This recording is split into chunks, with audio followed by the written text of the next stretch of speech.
This lesson is about sentence variety. Sentence variety means using different kinds of sentences. The first way we can do this is by the type of sentence. English has 4 types of sentence. We have a simple sentence which has a subject and a verb. The grass grows in spring has one subject, the grass, and the verb grows. Now we can have compound subjects and compound verbs, and those are still simple sentences. Even if I have 2 things here, the grass and the trees grow in spring, is still a simple sentence because it's just a compound subject, the grass and the trees. The second type of sentence is a compound sentence, and a compound sentence joins 2 simple sentences together. Grass grows in spring, but it dies in winter. It dies in winter is a simple sentence, and grass grows in spring is a simple sentence, and we joined those with a connector called a conjunction. But is a conjunction. You might have heard of fanboys. Fanboys are conjunctions. We can talk about those in the forum if you don't know what that is. The third type of sentence is complex.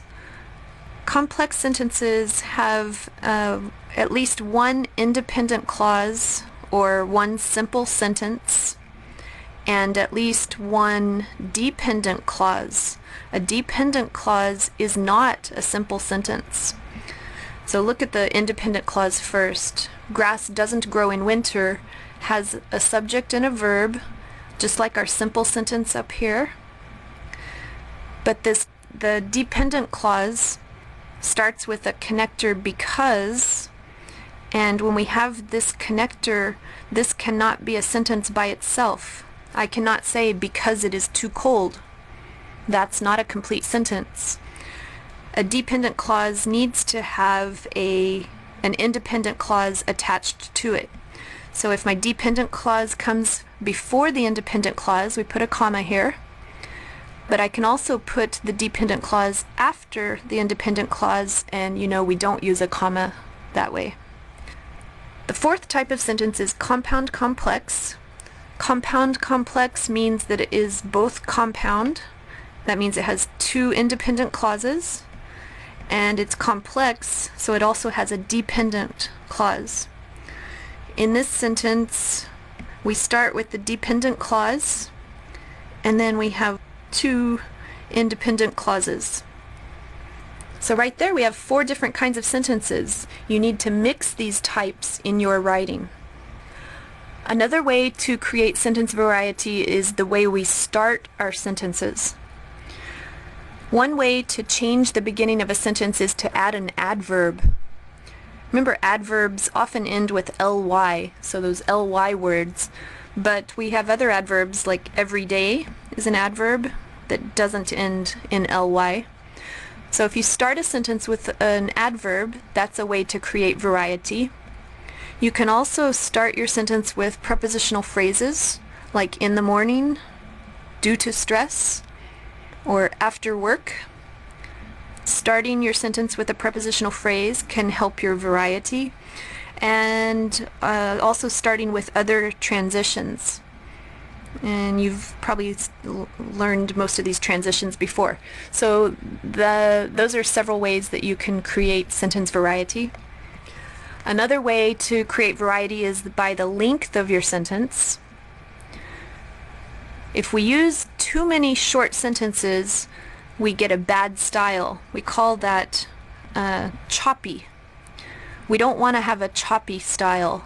So too many short sentences makes your style choppy.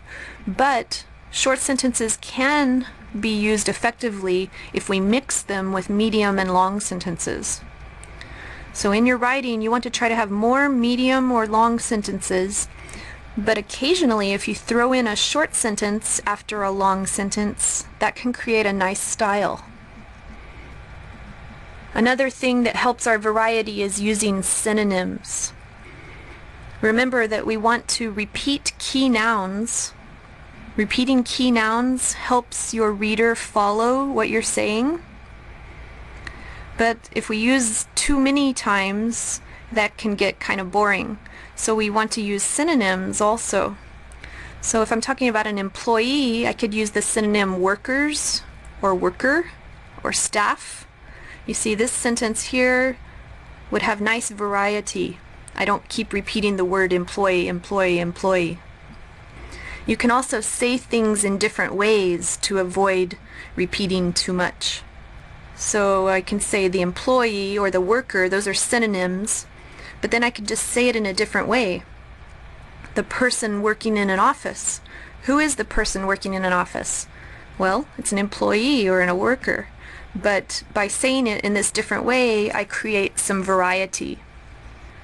So just to review, good writing uses different sentence types, starts sentences differently, it uses different sentence lengths, and uses synonyms effectively. If you remember those 4 things, you should be able to create a better writing style. So whenever you write an essay, remember to follow these steps. You pick your topic, you do some pre-writing, then you write a thesis statement, you make an outline, and you begin writing. Now in any of these steps, have you thought about sentence variety? No, you don't think about sentence variety at these points. Only in the last step, when you revise and edit, that's where you need to think about sentence variety. When you're beginning to write, don't worry about these things. Just write naturally. Don't think too much about your grammar or the sentence types. But before you turn in your essay, when you're doing your revising and editing, it is important to think about sentence variety.